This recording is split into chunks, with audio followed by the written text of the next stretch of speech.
as 14-15 ans. Oui. Et donc, tu as la chance, parce que c'est une chance. Oui, c'était une énorme chance, oui. D'entrer donc à l'école normale de musique. À l'école normale. J'ai été auditionnée par Cortot. Et Cortot m'a envoyée chez Madame Blancard, Jeanne Blancard, qui était un professeur remarquable. Remarquable dans le sens qu'elle laissait libre cours à l'imagination de ses enfants. Elle ne bloquait pas. C'est-à-dire qu'il fallait être auditionné pour être accepté dans l'école. C'est pour savoir exactement dans quelle classe on allait aller. Parce que, par exemple, Mme Blancard avait une toute petite main comme moi. Et tout naturellement, Cortot m'a mis chez elle. Et quand je suis arrivée là, Mme Blancard, très gentille, m'a dit « Bon, maintenant, on ne fait plus de piano pendant un mois. » Parce que j'avais plein de défauts. Alors, à ce moment-là, on ne s'occupait pas de savoir comment placer la main, on jouait comme on pouvait. Et elle m'a dit, pendant un mois, on fera des exercices Cortot. C'est-à-dire qu'en fait, on t'avait déjà appris un peu de piano. Oui. Tu avais une professeure de J'avais eu quartier. un professeur qui était Marguerite Long, qui était bien connue, proche de Cortot, si on peut dire. On n'apprenait pas à mettre les mains sur le piano, on jouait comme on pouvait. Et évidemment, on se contractait. C'est comme une maison, on construit une maison, il faut que ça soit plat pour commencer à construire. Et nous, c'est pareil, il faut que nous soyons complètement délivrés de toute contraction pour pouvoir tout de suite construire. Voilà. Donc, alors, on te dit de ne pas jouer alors, on m'a dit de ne pas jouer pendant un mois. Et pendant un mois, j'ai fait la gymnastique Cortot. C'est énorme, c'est compliqué, c'est vraiment pour des professionnels et c'est lourd.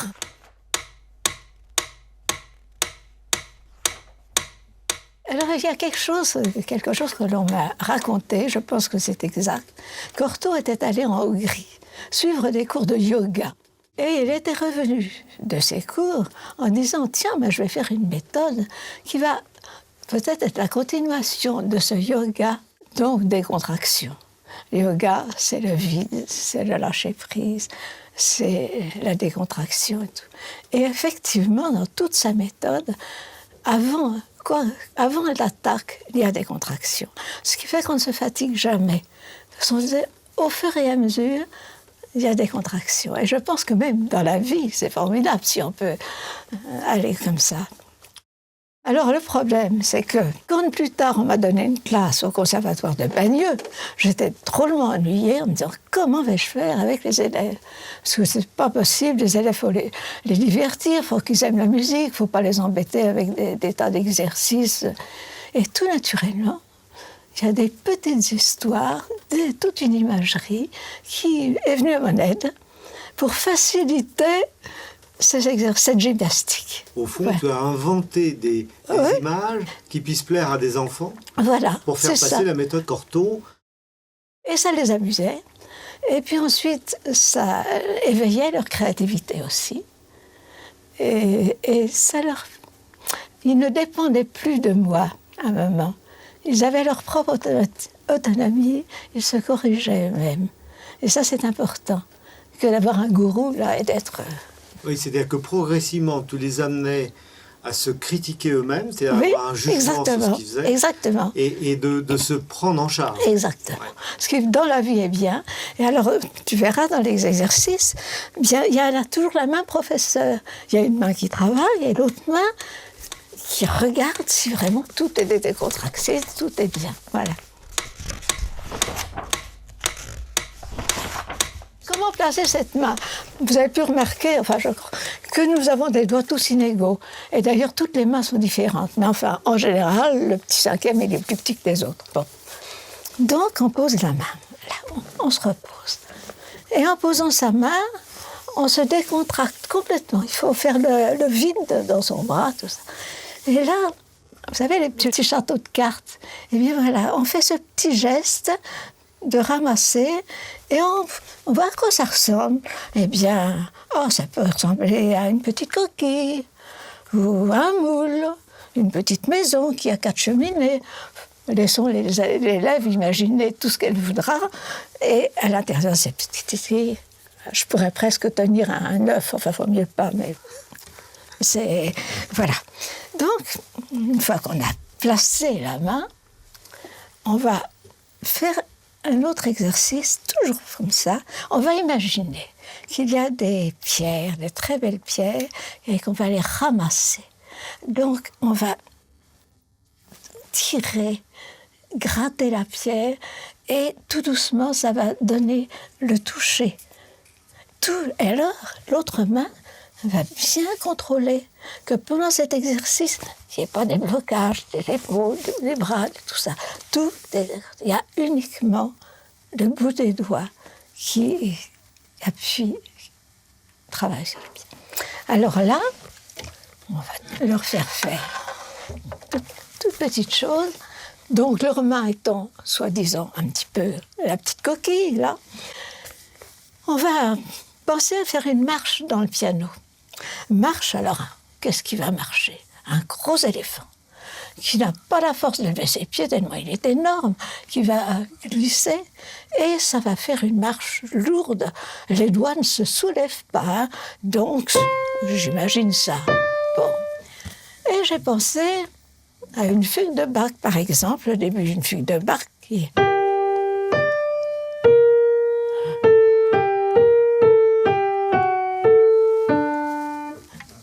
complètement à l'intérieur. On ne soulève pas les doigts et il y a une grande pesanteur.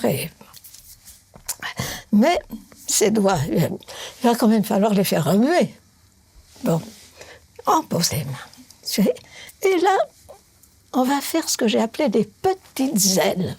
Imaginons des oiseaux, tout minuscules, tout petits, tout bébés. Ils n'ont pas la force de voler. Mais ils remuent les ailes. Tout doucement comme ça. Voilà. Ces ailes, alors encore la main professeur va bien contrôler s'il n'y a pas des défauts. Et on peut par exemple leur demander de faire un rythme, de choisir un rythme. Tam, papam, pam, pam, tout ce qu'elles voudront. Et elles vont faire des petites ailes comme ça. Tout doucement, les doigts vont commencer à s'envoler.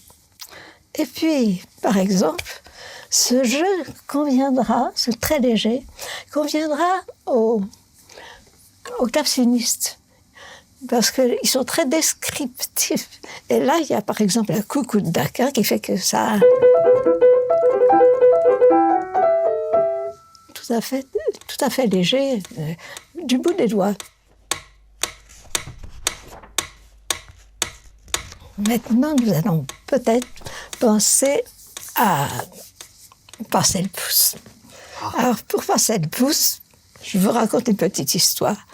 J'avais 12 ans environ, et mon professeur m'avait conduite chez Marguerite Long. Elle avait des mitaines très impressionnantes, etc. J'avais joué des scènes d'enfants de Schumann, je me souviens. Et j'attendais le verdict, j'attendais les conseils. Et c'était... Il faut que le pouce passe. Je me rappelle exactement ces paroles. Il faut que le pouce passe. Et je me vois remonter à la rue Fourcroy, c'était ça, avec il faut que le pouce passe. Mais comment? Elle t'a jamais expliqué en plus. Personne. Alors c'est seulement là qu'il y a une explication du passage du pouce, parce que le pouce, il est quand même un peu maladroit. Il est hors du piano, il est gros, il est bébête, hein, pour le remuer, c'est pas évident. Donc, on pose sa main, cette petite coquille, là. Et puis, ça, c'est un petit pont. Et sous le petit pont, il y a une barque qui va se balancer. Le grand vent va la chasser sous le pont, d'un côté, de l'autre. Et tout doucement, en souplesse, le pouce va évoluer latéralement, comme ça. Bon, voilà comment on peut arriver à travailler son pouce.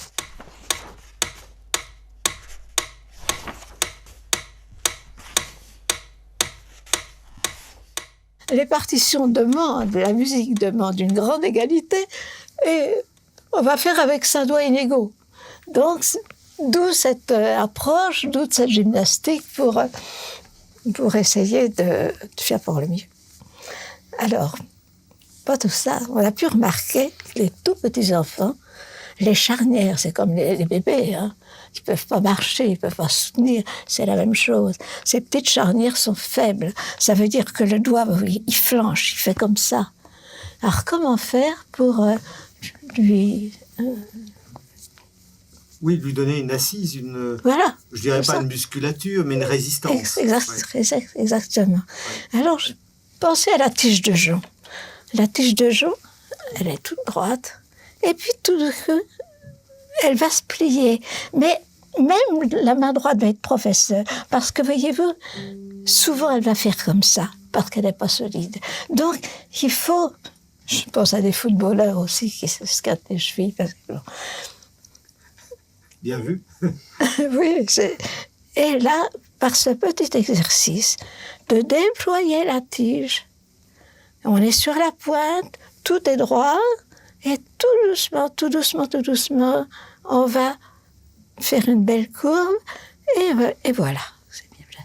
Or ça, on peut le faire plusieurs fois, les enfants aiment bien. On peut dire la petite danseuse qui est sur sa pointe, on peut leur demander aussi de trouver une image. Ça va éveiller leur créativité, c'est bien.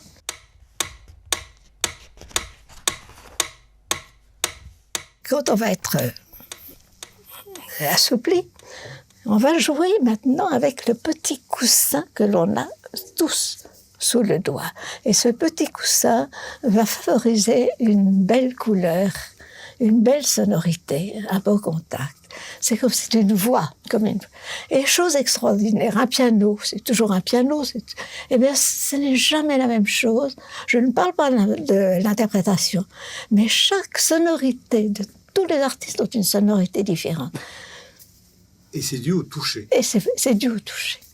Et donc, par exemple, on peut envisager de jouer la nocturne de Chopin. La nocturne de Chopin, il faut chanter. On chante avec le doigt. Et on